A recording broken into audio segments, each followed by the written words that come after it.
என் அப்பனே கணேசா, குரு பிரம்மா குரு விஷ்ணு குருதேவோ மகேஸ்வரா, குரு சாக்ஷாத் பரபிரம்மம் தஸ்மை ஸ்ரீ குருவே நமக.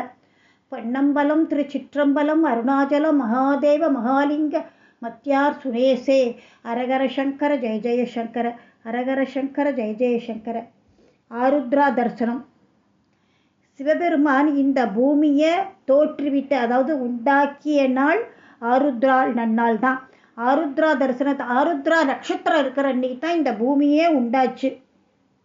தமிழ் மொழியில் திருவாதிரை அப்படின்னு சொல்லுவோம். ஆருத்ரா அப்படின்னாக்க வடமொழியில் ஆர்த்ரா அப்படின்னு இருந்தது. அது மெதுவாக கொஞ்சம் கொஞ்சமாக குறைஞ்சி ஆருத்ரா அப்படின்னு ஆயிடுத்து. மார்கழி மாதம் திருவாதிரை நட்சத்திரத்தன்னைக்கு எல்லா சிவாலயங்களிலும் ஆருத்ரா தரிசனம் நடக்கும்.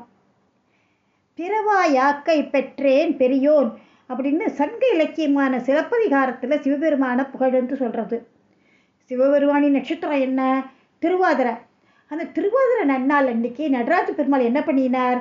பதஞ்சலி முனிவருக்கும் வியாக்கிராதபாத முனிவருக்குமா காட்சி கொடுத்து நடனம் ஆடி காண்பிச்சார். அது மட்டும் இல்லை, சேந்தனார் வீட்டுக்கு களி சாப்பிட நடராஜ பெருமான் வந்த அந்த நாளும் ஒரு மார்கழி மாத திருவாதிரை நாள் தான். அதுக்காக தான் இன்னும் ஆதிரை நாளில் தில்லை நடராஜ பெருமாளுக்கு களி நைவேதனம் பண்ணுறோம். தில்லையில் மட்டும் இல்லை, ஒவ்வொரு வீடுகள்லேயும் ஒவ்வொரு சிவாலயங்கள்லேயும் களி நைவேத்தியம் நடக்கிறது. ஒரு காலத்தில் திரேதாயுகா அப்படின்னு ஒரு பொண்ணு இருந்தாள். அவள் பார்வதி தேவியோட தீவிர பக்தை. திரேதாயுகாவுக்கு கல்யாணம் ஆச்சு.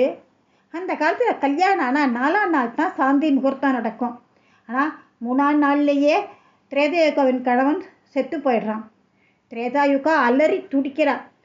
பார்வதிகிட்ட கத்துறா, நான் உன்னோட பக்த, என்னை இப்படி நீ சோதிக்கலாமா?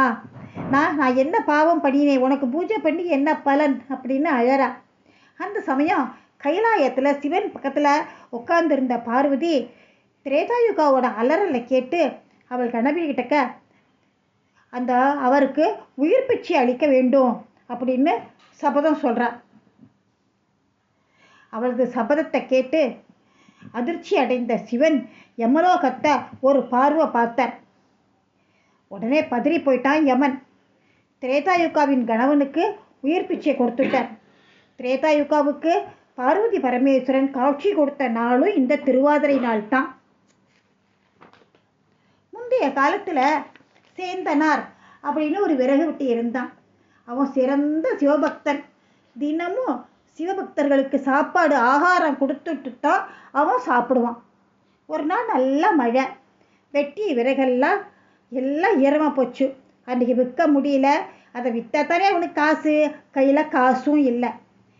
அன்றைக்கின்னு பார்த்து சிவன் தன்னோட நாடகத்தை தொடங்குறார். சிவன் என்ன பண்ணுறார்? ஒரு பிக்ஷாடனரா சேந்தனாரோட இல்லத்துக்கு வந்து பிக்ஷை கேட்குறார். அவன் மனைவி பார்த்தா, அவள்கிட்ட கொஞ்சமாக அரிசி குருணையும் கொஞ்சம் வெல்லமும் இருந்தது. அது ரெண்டையும் போட்டு ஒரு களி பண்ணினா. கொல்லையில் இருந்த காய்கறிகள் எல்லாம் பறிச்சுண்டு வந்தா. என்ன இருக்கோ அதை பறிச்சா. அதை ஒரு கூட்டாக பட்டிட்டு சிவனடியார் பசியை போக்கினான். அடுத்த நாள் அர்ச்சகரெல்லாம் கோவிலை திறந்தா பகவானோட கருவறையில் களியும் கூட்டுமாக சிதறி இருக்கிறத பார்த்து அவள்லாம் பதறி போயிட்டான். அதுக்கப்புறமா தான் பகவான் அவளுக்கு சொல்கிறார், உண்மை நான் வந்து சேந்தனாரோட பக்தியை சோதிக்கிறதுக்காக அவத்துக்கு போகணேன், அவள் இல்லத்துக்கு போனேன் அப்படின்ட்டு சொல்கிறார். அவனோட பக்தியை உலகத்துக்கெல்லாம் காட்டணும் அப்படின்ட்டுன்னு ஆண்டவன் பிச்சாடன ரூபத்தில் சேந்தனார் வீட்டுக்கு வந்தார் களி சாப்பிட்றதுக்கு.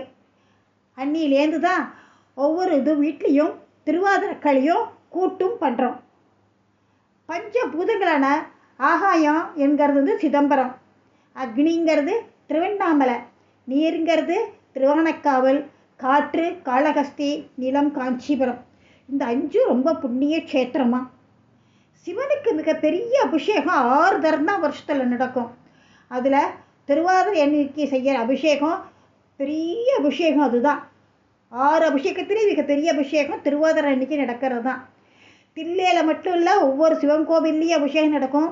அதே மாதிரி திருச்சி டிஸ்ட்ரிக்டில் இருக்கிற லால்குடியிலையும் ரொம்ப பெரிய அளவில் அபிஷேகம் நடக்கும். பார்க்கறதுக்கு பல கோடி கண்கள் வேணும். ஓம் நம சிவாய.